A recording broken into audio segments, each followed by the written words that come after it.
Assalamualaikum warahmatullahi wabarakatuh. Perkenalkan, nama saya Martin Sabta Abdallah. Saya dari kelas 11 IPS 3 SMA Negeri 1 Tanjung Pandan.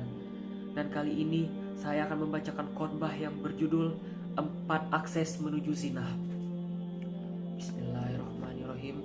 Assalamualaikum warahmatullahi wabarakatuh.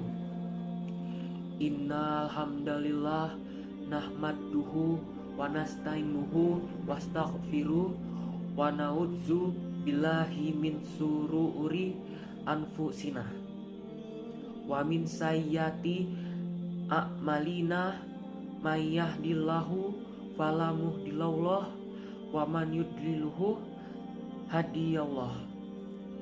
Asyhadu alla ilaha illallah wahdahu la syarikalah wa asyhadu anna Muhammadan abduhu wa rasuluhu. Innallaha malaikatahu yusholluna 'alan nabi. Ya ayyuhallazina amanu shollu 'alaihi wa sallimu taslima.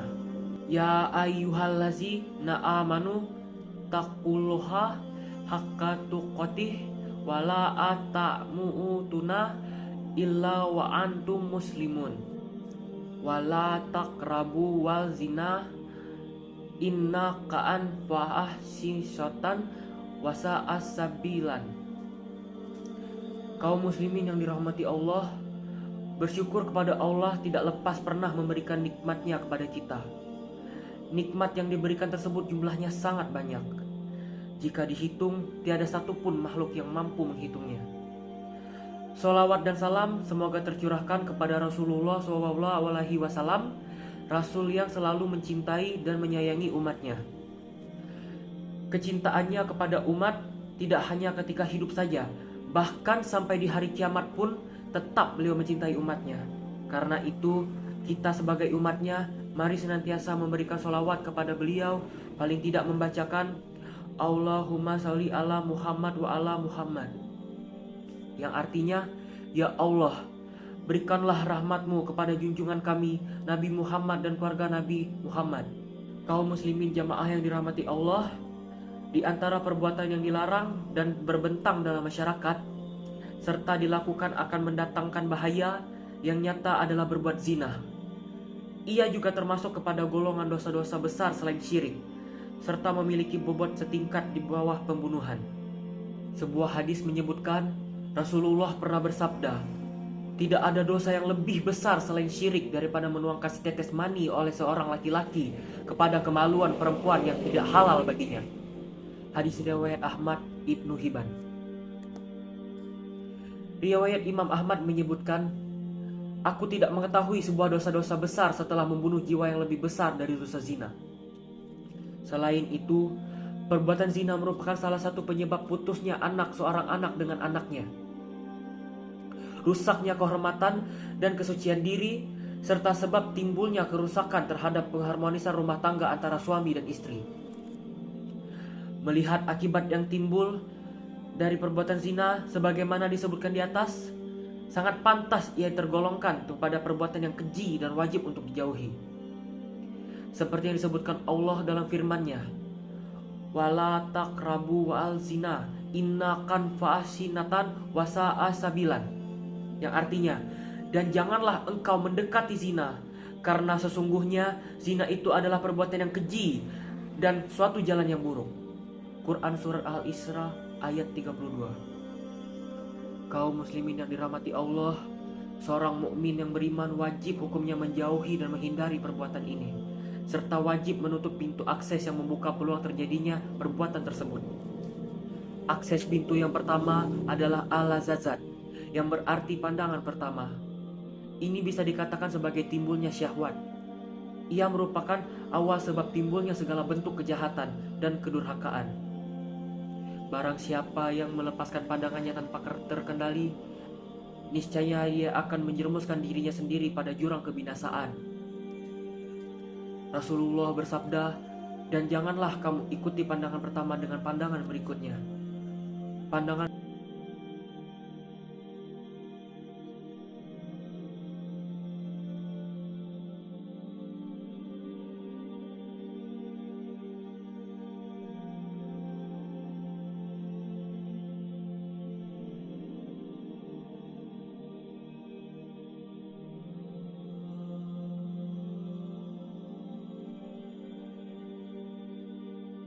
Kaum muslimin jamaah Jumat yang dirahmati Allah, pandangan adalah asal muasal datangnya musibah yang menimpa manusia.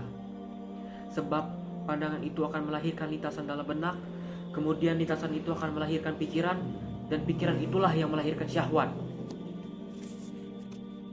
Dari syahwat itulah timbullah keinginan, kemudian keinginan itu menjadi kuat dan berubah menjadi niat yang bulat.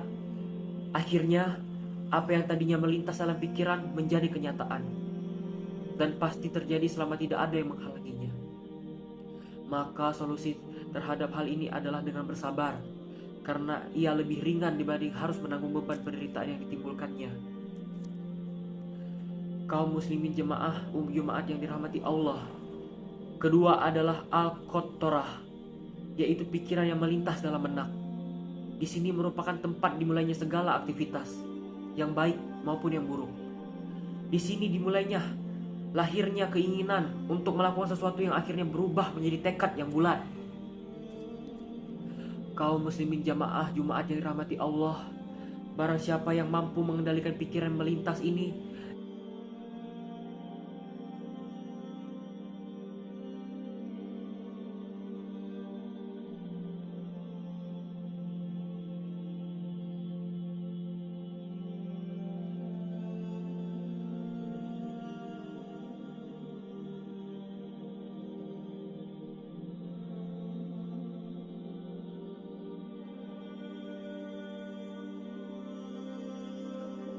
kaum muslimin jamaat yang dirahmati Allah, angan-angan adalah suatu yang berbahaya bagi manusia. Ia lahir dari sikap ketidakmampuan sekaligus kemalasan. Ia melahirkan sikap lalai yang selanjutnya penderitaan dan penyesalan. Ia hanya mendapat realita yang diinginkannya sebagai pelampiasannya. Semua itu sedikit pun tidak akan membawa manfaat sama sekali bagi mereka. Kaum muslimin jamaat yang dirahmati Allah, orang yang paling jelek cita-citanya dan paling hina adalah orang yang merasa puas dengan merasa angan-angannya. Allah mengingatkan, angan-angan adalah modal orang yang menuju kehancuran, serta makanan pokok bagi orang-orang yang jiwanya kosong, yang bisa merasa puas dengan gambaran dan hayalan, serta angan-angan palsu. Kaum muslimin dan jemaat yang dirahmati Allah, ketiga adalah al-lazasfat atau ungkapan kata-kata. Dalam hadis riwayat Imam At-Tirmidzi, Rasulullah pernah ditanya tentang hal yang paling banyak memasukkan manusia ke dalam neraka. Maka beliau menjawab, mulut dan kemaluan. Bahkan Muaz bin Jabal bertanya kepada Rasulullah,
Baik, mungkin itu saja yang bisa saya sampaikan pada khotbah kali ini.